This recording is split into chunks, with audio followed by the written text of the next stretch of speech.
RON is great, but these are very different concepts.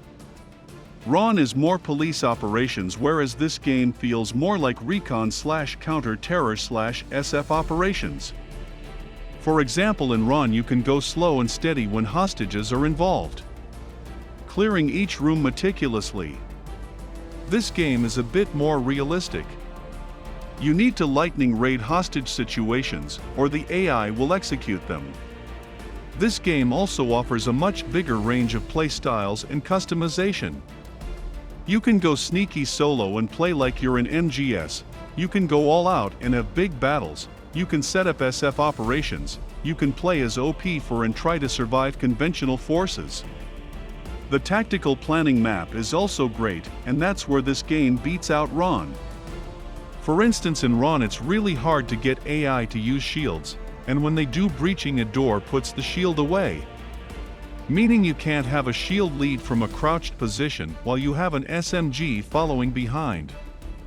You will constantly be ordering the shield guy to put his shield back up, and there's no way to guarantee he goes in first anyway. In Bob you can easily get the shields to lead with SMG Overwatch, using them for cover. Realistically, the tactical planning is what makes this game special. You could even play it as an RTS if you wanted. That isn't to say the game is perfect either. Things that need improvement are: outdoor AI. Indoor AI works great, but in big open spaces they tend to do wonky things like run to hills or run into the open away from cover. More non-lethal options should be added, making it easier to arrest HVTs. More CQC maps would be great, and some of the woodland maps should probably be fixed up. The cliffs are quite annoying and don't fit the setting well. More small RON-style CQC maps would be great though. A radial menu for quick orders would be great. Tactical planning is awesome in the beginning, but once you've struck your initial target, it would be a lot easier to command the team with simple orders from a radial menu.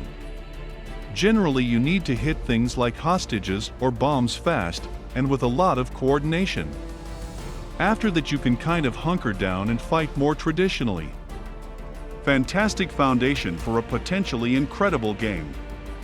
You can tell the amount of work that went into this, the amount of customization you have over your team of 8 members, the level of control you have in-game over your team is mind-blowing, telling your teammates what to do, from who to shoot, where to stand, what attachments to equip, all the way to what stance to assume. You can spend hours just building up your squad, each with their personality and loadout. Very good selection of weapons, attachments, special equipment, and overall a good system to really add a nice touch of uniqueness to each and every single teammate. You get 5 different modes, over 10 maps going from small all the way to very large ones.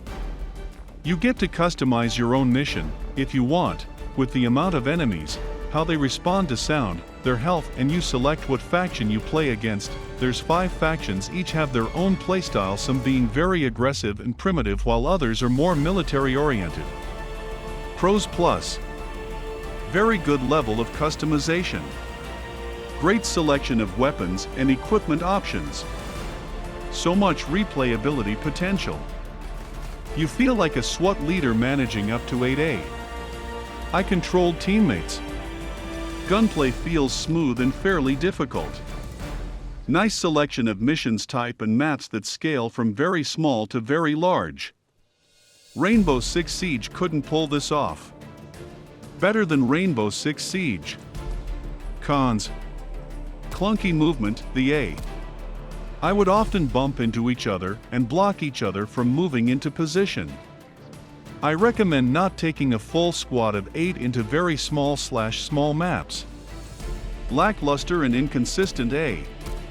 I needs a lot of work, but decent for an early access, I suppose. Suppressors are too inconsistent. I found myself detected by shooting a light bulb outside, no enemies outside to hear it, yet the A.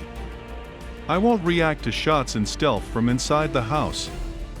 The graphics would tear at some moments in cutscenes on max settings. If you press ESC during a cutscene, it will completely bug it, and you'd be forced to skip it. Animations for disarming traps and silent takedowns will often glitch. I had an enemy start ragdolling all over the floor during takedown. You move too quickly for my taste whilst crouched or walking.